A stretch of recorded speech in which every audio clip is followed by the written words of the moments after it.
Eu acho que a fala do vice-presidente Mourão foi muito sensata, né? De fato, o ministro Mandetta ultrapassou uma linha, comentei isso aqui ontem, acho que é uma quebra de hierarquia e, mais do que isso, da sua função como ministro, né? É uma espécie de traição, sem sombra de dúvidas, ele que peça, então, as contas.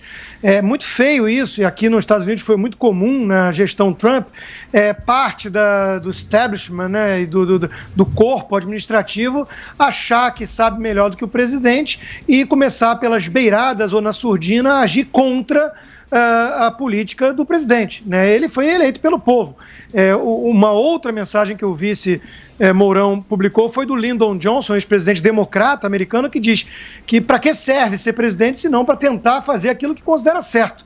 Então ele vai escutar o seu corpo técnico, vai escutar os ministros que ele colocou lá, mas a política tem que ser a dele. Então, nesse aspecto, eu concordo com o Josias, ele tem que assumir os riscos, é um risco elevado, porque ele tem ido contra essa maré toda, né, que tem aí realmente feito um alarde muito grande em relação à necessidade do isolamento e eu acho que a questão da dubiedade é mais comum do que parece, porque nem os especialistas sabem ao certo.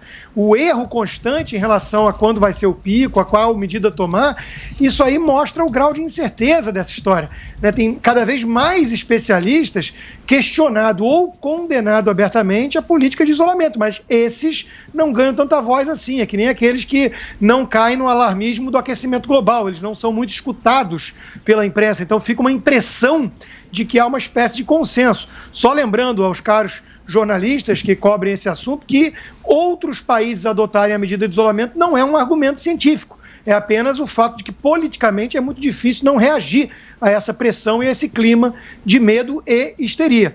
O jornal O Globo estimou, com base em estudos de universidades brasileiras, que nós estamos subnotificando os casos de contágio, o que parece evidente, muita gente assintomática e sem teste para todo mundo, e que poderia ser 313 mil o número de infectados, segundo o próprio O Globo e essas universidades.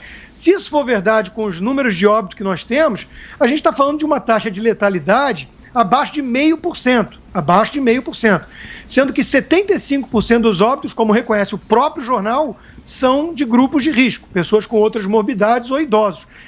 Se você acompanhar as notícias pelo Globo, você deve estar embaixo da cama com 5 máscaras no rosto e 2 litros de álcool gel do seu lado comprados no mercado negro, ao preço de um Rolex, né? Agora, se você for destrinchar esses dados do próprio jornal, você vai descobrir que a probabilidade de alguém jovem saudável morrer de Covid-19 é 0,11%, se for contagiado. Lembrando que 313 mil para 210 milhões da população toda que temos até agora é uma taxa de contágio de 0,15%.